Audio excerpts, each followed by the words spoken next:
नमस्कार, मैं रवीश कुमार। इस चुनाव में खबरें तो आ रही थी कि राष्ट्रीय स्वयंसेवक संघ के लोग चुनाव में जोर नहीं लगा रहे हैं, मगर पुराना अनुभव यही कहता है कि ऐसी खबरों को हमेशा कम विश्वास से देखना चाहिए। लेकिन अब जेपी नड्डा ने आरएसएस को उनकी जगह बताकर मोदी की बीजेपी और संघ के बीच बन रही खाई को और चौड़ा कर दिया है। अब इसके दो असर हो सकते हैं, या तो नड्डा के बयान का खंडन शुरू होगा या फिर आरएसएस को अपने कार्यकर्ताओं को मैदान में उतारना होगा। हम आज के वीडियो में इस पर बात करेंगे। इस पर भी बात करेंगे कि जयराम रमेश योगी आदित्यनाथ की वेबसाइट से आरक्षण विरोधी लेख निकालकर क्या बताना चाह रहे हैं। आरक्षण की आग में सुलगता देश, इसको देखिए, आरक्षण की आग में सुलगता देश। और योगी जी ने इस 2 पन्ने के लेख में, ये करीब 2014 या 2015 में लिखा होगा, ऐसे शब्दों का इस्तेमाल करते हैं। ये बिल्कुल हमारे संविधान पर, बाबा साहब अंबेडकर के संविधान पर ये सीधा आक्रमण है। मगर पहले जेपी नड्डा के इंटरव्यू पर बात करेंगे जो इंडियन एक्सप्रेस में छपा है।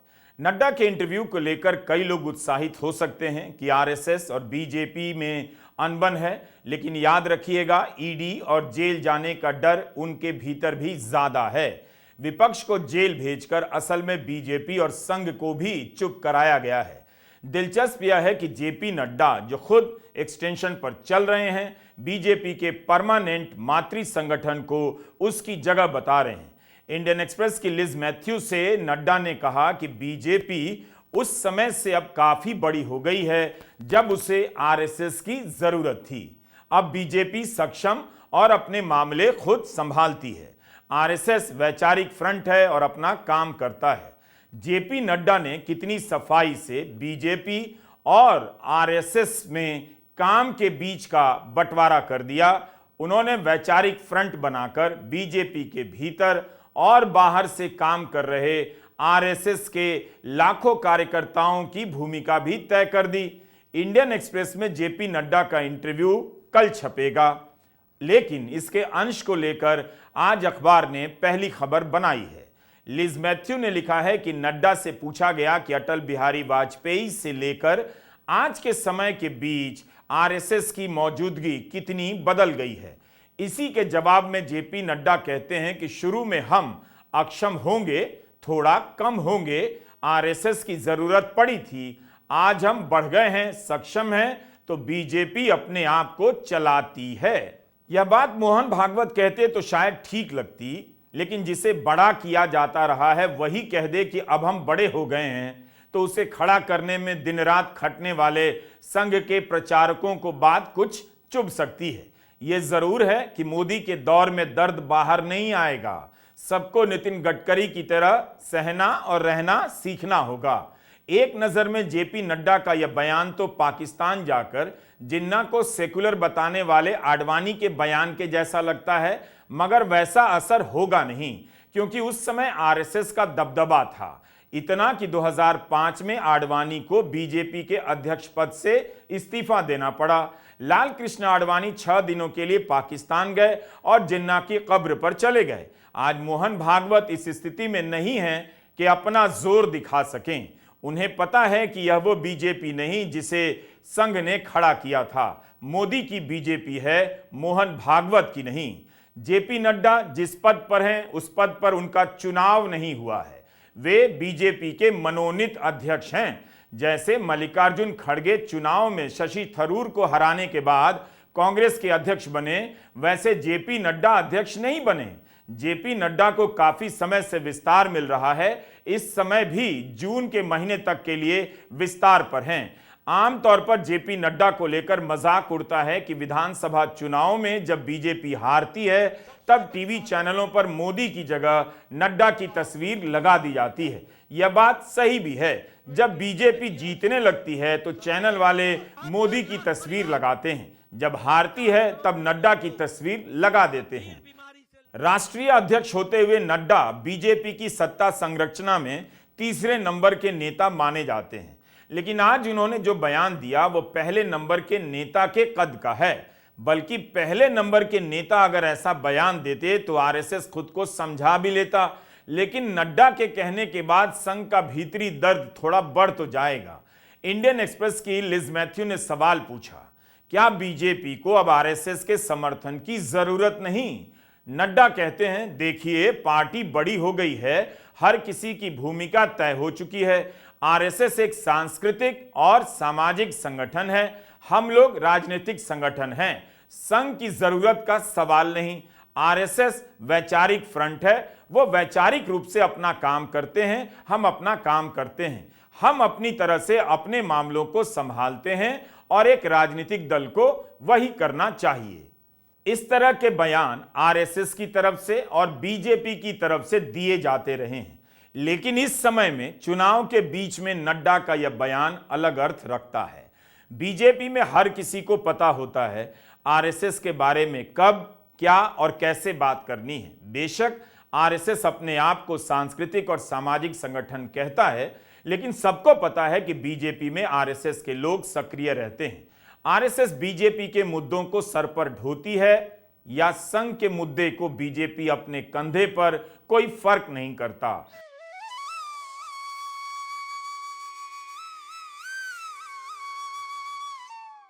बाईस जनवरी का यह दृश्य बार बार नजर के सामने आता है। जिस मोदी के कैबिनेट के मंत्रियों को अयोध्या नहीं आने दिया गया, उनकी ड्यूटी कहीं और लगा दी गई कि टीवी पर जनता के बीच उद्घाटन का प्रसारण देखें। उस मोदी के साथ मोहन भागवत और योगी आदित्यनाथ मंदिर में मौजूद थे। शिलान्यास के समय भी मोहन भागवत और योगी थे। 22 जनवरी को मोदी की मौजूदगी में मोहन भागवत ने भी भाषण दिया था। राम मंदिर का माहौल बनाने में आरएसएस ने बीजेपी से ज्यादा जोर लगाया। उसके ही कार्यकर्ता हाउसिंग सोसाइटियों में घूमते रहे। जेपी नड्डा कहते हैं, बीजेपी अब बड़ी हो गई है। कभी आरएसएस की जरूरत थी, लेकिन बीजेपी के भीतर संघ से आए हुए लोग जो काम कर रहे हैं, क्या वे भी संघ से बड़े हो गए हैं? उनकी निष्ठा बदल गई है। क्या उन्हें नड्डा का यह बयान पसंद आएगा? अभी चुनाव है तो रस्म निभाने के लिए सबको पसंद आएगा, मगर राजनीति को समझने वाले अच्छी तरह जानते हैं नड्डा जैसे प्रभावशाली और लोकप्रिय नेता के इस बयान से आरएसएस को अच्छा नहीं लगा होगा। यह जरूर पता किया जाना चाहिए कि नड्डा जी ने खुद कहा है या यह विचार मोदी जी के भी हैं। आज उद्धव ठाकरे ने मुंबई में इस इंटरव्यू के संदर्भ में बयान दिया। मुंबई में मल्लिकार्जुन खड़गे और उद्धव ठाकरे की संयुक्त प्रेस कॉन्फ्रेंस हुई है। जेपी नड्डा जी ने जो कहा है कि अब हमें आरएसएस की जरूरत नहीं, अप्रत्यक्ष रूप से कहा, उस पर आपका क्या कहना है? खड़गे साहब, आपसे मेरा सवाल यह है कि कल नरेंद्र मोदी जी ने बाराबंकी की सभा में कहा है कि अगर आपकी सरकार आती है तो आप लोग राम मंदिर पर बुलडोजर चलवा देंगे, उस पर आपका क्या कहना है? Thank you. ठीक है, आपने क्या कहा था नड्डा साहब, तो अभी इतना ही बाकी है, वो आरएसएस को भी नकली आरएसएस कह देंगे कल उठकर। और मुझे तो अभी आरएसएस को खतरा महसूस हो रहा है मुझे, क्योंकि आरएसएस को वो उसके ऊपर वो बंदी लगाएंगे। भाई जर का ते असं म्हणतात की राम मंदिरावरती काँग्रेस बुलडोजर चलाएगी, तो आरएसएस पर बैन भाजपा लगाएगी। सरदार पटेल ने आरएसएस पर बैन लगाया था। कुछ भी हो, नरेंद्र मोदी यह काम नहीं कर पाएंगे, बल्कि नड्डा के बयान के बाद नरेंद्र मोदी संघ को मनाने के लिए ही दौड़ेंगे। मैंने एक बात नोट की है, मोदी के राज के पहले संघ प्रमुख के बयान पहले पन्ने पर छपा करते थे, खासकर उन अखबारों में जिन्होंने हमेशा ही बीजेपी और संघ की राजनीति को आगे बढ़ाया। लेकिन 2014 के बाद से मोहन भागवत के बयान 5वें और 6ठे पेज पर मामूली खबर के रूप में छपता देख अक्सर खटकता रहा कि इस अखबार में संघ प्रमुख पन्ना प्रमुख की जगह छप रहे हैं। ऐसा क्यों हो रहा है? संघ के लोग उस अखबार का नाम मुझसे बेहतर जानते हैं। संयोग से 18 मई के ही दैनिक भास्कर में राष्ट्रीय स्वयंसेवक संघ के इतिहास की याद दिलाई गई है। इंद्रभूषण मिश्रा ने अपने अब तक के 3 खंडों में आरएसएस पर रिसर्च आर्टिकल छापे हैं। तीसरे लेख में संघ से जुड़े 6 विवादों के बारे में बताया गया है। लिखा है कि 52 साल तक आरएसएस तिरंगा नहीं फहराया। गांधी की हत्या के बाद सरदार पटेल ने आरएसएस पर बैन लगाया।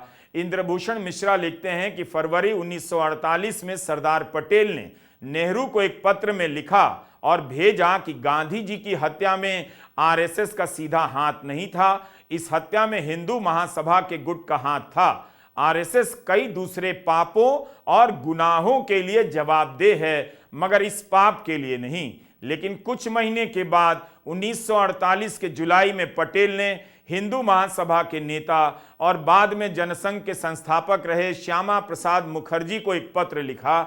उस पत्र में पटेल ने लिखा कि गांधी जी की हत्या का केस अभी कोर्ट में है, इसलिए आरएसएस और हिंदू महासभा इन दोनों संगठनों के शामिल होने पर मैं कुछ नहीं कहूंगा। लेकिन हमारी रिपोर्ट्स में इस बात की पुष्टि होती है कि जो हुआ वो इन दोनों संगठनों की गतिविधियों का नतीजा है। आरएसएस की गतिविधियों के कारण भारत सरकार और इस देश के अस्तित्व पर सीधा सीधा खतरा पैदा हुआ है। लेकिन भास्कर इस वक्त आरएसएस पर 3-3 लेखों की श्रृंखला क्यों छाप रहा है? बिल्कुल छापना चाहिए। बार बार बताया जाना चाहिए कि गांधी जी की हत्या के बाद सरदार पटेल ने आरएसएस पर क्यों बैन लगाया। अगले साल यानी 2025 में आरएसएस के 100 साल होने हैं स्थापना के, और नड्डा जी का यह बयान आया है। वैसे उस रोज आप नड्डा जी को भी संघ की पतलून में देखेंगे। हर कोई जानता है कि आरएसएस के कार्यकर्ताओं ने अघोषित रूप से और घोषित रूप से बीजेपी के लिए अपना जीवन दिया है। लेकिन नड्डा का यह बयान कि बीजेपी सक्षम हो गई है, एक तरह से वे आरएसएस की भूमिका मान भी रहे हैं और आगे की भूमिका से अलग भी करते नजर आ रहे हैं। नड्डा कहते हैं, देखिए पार्टी बड़ी हो गई है, हर किसी की भूमिका तय हो चुकी है। आरएसएस एक सांस्कृतिक और सामाजिक संगठन है, हम लोग राजनीतिक संगठन है, संघ की जरूरत का सवाल नहीं। आरएसएस वैचारिक फ्रंट है, वो वैचारिक रूप से अपना काम करते हैं, हम अपना काम करते हैं, हम अपनी तरह से अपने मामलों को संभालते हैं और एक राजनीतिक दल को वही करना चाहिए। नड्डा के बयान पर मोहन भागवत के स्वागत का इंतजार कीजिए। इस दौर में स्वागत करने के अलावा उनके पास दूसरा विकल्प नहीं। आज नरेंद्र मोदी की बीजेपी संघ की बीजेपी नहीं, आज की बीजेपी आलीशान पार्टी है, बेहद अमीर पार्टी है। पिछले 10 साल में बीजेपी ने हर जिले में नया दफ्तर बनाया, उसे सुसज्जित किया। भारत के राजनीतिक इतिहास में किसी भी राजनीतिक दल ने एक साथ इतनी जगहों पर नया दफ्तर नहीं बनाया होगा। पत्रकार एम राजशेखर ने वायर में लिखा है, इसका शीर्षक है बीजेपी को 60,000 करोड़ का हिसाब देना होगा। राजशेखर बताते हैं कि अगस्त 2014 में मोदी ने ऐलान किया कि हर राज्य और हर जिले में बीजेपी का दफ्तर होना चाहिए और इनमें आधुनिक कम्युनिकेशन फैसिलिटी होनी चाहिए। इसके अगले साल बीजेपी ने ऐलान किया कि देश भर के 694 जिलों में से 635 जिलों में नए दफ्तर बनाएगी। मार्च 2023 तक इस टारगेट को बढ़ाकर 887 कर दिया गया। राजशेखर ने लिखा है कि 2014 से 23 के बीच बीजेपी ने सिर्फ इमारतों और कैंपेन पर 74,000 करोड़ से लेकर 1,00,000 करोड़ तक का खर्चा किया है।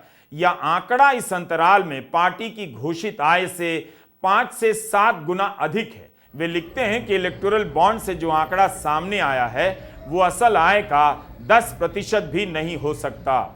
इस लेख पर कम बात हुई, लेकिन यह तो सबने देखा कि सैकड़ों जिलों में बीजेपी का नया दफ्तर बना।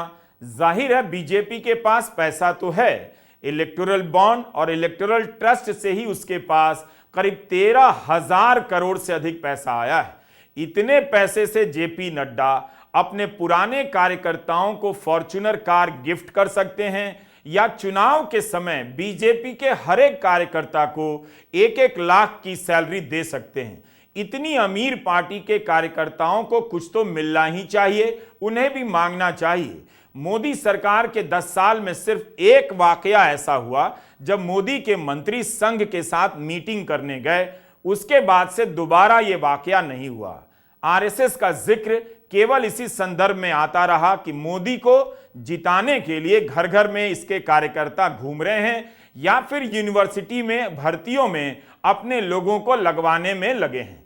नड्डा की बात पर गौर करने से पहले डेरेक ओब्रायन का यह लेख देखिए। यह लेख भी इंडियन एक्सप्रेस में छपा है। तृणमूल के राज्यसभा सांसद डेरेक ओब्रायन ने कुछ दिन पहले आरएसएस भाजपा के रिश्ते पर इंडियन एक्सप्रेस में ही एक लेख लिखा। बताया कि मोदी सरकार के 10 में से 7 मंत्री संघ परिवार से हैं, 10 में से 4 राज्यपाल प्रचारक रह चुके हैं, आरएसएस के वॉलंटियर रह चुके हैं, 12 में से 8 राज्यों के मुख्यमंत्री और उप मुख्यमंत्री स्वयं सेवक हैं। डेरेक लिखते हैं कि कई शिक्षण संस्थाओं के प्रमुख भी संघ और संघ से सहानुभूति रखने वाले लोगों को बनाया गया है। 5 अप्रैल 2024 को रिपोर्टर्स कलेक्टिव की आस्था सव्यसाची ने एक शानदार रिपोर्ट की। शीर्षक है, केंद्र ने संघ परिवार भाजपा नेताओं और सहयोगियों को सौंपे 62% नए सैनिक स्कूल। इतना कुछ संघ को दिया जा रहा है, मिला है, लिया जा रहा है। इसके बाद भी जेपी नड्डा कह रहे हैं बीजेपी सक्षम है, आरएसएस की जरूरत नहीं, वह वैचारिक फ्रंट है। तो इन तथ्यों को भी ध्यान रखिए। नड्डा का यह बयान चुनावी कारणों की वजह से हो सकता है, दोनों एक दूसरे के बिना नहीं रह सकते, यह समझ लीजिए। यह घटना सितंबर 2015 की है। दिल्ली के वसंत कुंज स्थित मध्य प्रदेश भवन में 10 घंटे की मीटिंग हुई। राजनाथ सिंह, तत्कालीन वित्त मंत्री अरुण जेटली, दिवंगत सुषमा स्वराज, रक्षा मंत्री मनोहर पर्रिकर, स्वास्थ्य मंत्री नड्डा सब गए थे। आरएसएस के 15 सहयोगी संस्थानों ने भी इस मीटिंग में शिरकत की। उस समय राम माधव जनरल सेक्रेटरी थे। 3 दिनों की इस मीटिंग में मंत्रियों ने संघ के सदस्यों को प्रेजेंटेशन दी। मीटिंग की अध्यक्षता मोहन भागवत कर रहे थे। प्रधानमंत्री मोदी भी शामिल हुए। इंडियन एक्सप्रेस ने लिखा है, इस मीटिंग में बीजेपी आरएसएस के 90 से अधिक नेता शामिल हुए। यह पहली बार था कि सरकार बनने के बाद बीजेपी और आरएसएस की ऐसी मीटिंग हुई। रणदीप सुरजेवाला ने उस समय बयान दिया था कि यह लोकतंत्र का मजाक है। उस समय कांग्रेस के सदस्य और प्रवक्ता आरपीएन सिंह ने कहा कि इस मीटिंग से साफ हो जाता है आरएसएस ही सरकार को चला रही है और इसके मंत्री भारत के लोगों को नहीं, आरएसएस के प्रति जवाबदेह हैं। क्या बात है। और कहा जा रहा है कि संघ सरकार चला रही है, क्या कहेंगे इस विरोध के आरोप पर? मैं भी गया था उस संघ की बैठक में। नहीं, लेकिन सर एक आरोप लगाया जा रहा है कि एकदम मैं यह आरोप पूरी तरह से बेसलेस है, बेबुनियाद है, निराधार है। और मैं कहना चाहता हूं कि मैं आरएसएस का स्वयंसेवक हूं, प्रधानमंत्री जी आरएसएस के स्वयंसेवक हैं, इसलिए इसको लेकर कहीं पर कोई प्रॉब्लम नहीं होनी चाहिए। आरपीएन सिंह अब बीजेपी में हैं। 9 साल बाद वाकई बीजेपी बड़ी हो गई है। जेपी नड्डा कहते हैं कि बीजेपी अब सक्षम है। इसका मतलब क्या है? क्या यह मतलब है कि चुनाव में संघ मदद नहीं करेगा तब भी चुनाव जीत जाएंगे? क्या नड्डा संघ को चुनौती दे रहे हैं, उसकी जगह बता रहे हैं? एक बात समझिएगा, आरएसएस भी सत्ता के बिना नहीं रह सकता। इस 10 साल में इतनी चीजें बिगड़ी, अब उन्हें भी किसी तरह से सत्ता ही चाहिए, खुद को बचाने के लिए भी। ऐसा नहीं हो सकता कि 10 साल में संघ प्रमुख को चीजें गलत नहीं लगी होंगी, लेकिन जब सत्ता मिल रही थी तब चुप ही रहे, तो अब आगे भी चुप रहना होगा। आज आरएसएस बीजेपी की बी टीम लगती है, तभी तो बीजेपी के प्रचार पोस्टरों पर एक ही नेता की तस्वीर है। वो हैं तो बीजेपी है, वो हैं तो शायद राष्ट्रीय स्वयंसेवक संघ भी। राजनाथ सिंह ने एक बयान दिया है, 2029 में भी मोदी ही प्रधानमंत्री बनेंगे। उस समय उनकी उम्र करीब 80 साल होगी।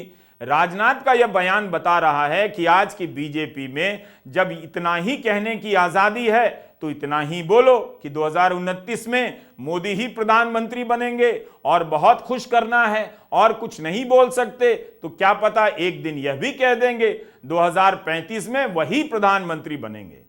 नेताओं का दावा करने वाली पार्टी पिछले 10 साल से अगले 10 साल के लिए एक ही नेता के नाम के नारे लगा रही है। इस मामले में राहुल गांधी ने समय से पहले अपनी आगे की राजनीति की बुनियाद रख दी। भारत जोड़ो यात्रा के बाद से राहुल गांधी आरएसएस को लेकर खुलकर बोलने लगे हैं। विपक्ष के खेमे से किसी भी नेता से ज्यादा राहुल इस मामले में मुखर हैं।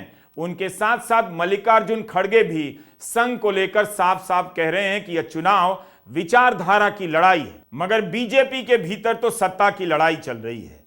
मलाई मिलेगी या नहीं, इसे लेकर संघ को ही जगह बताई जा रही है। आप चलिए, हम बड़े हो गए हैं। ये चुनाव 2 विचारधाराओं के बीच में है।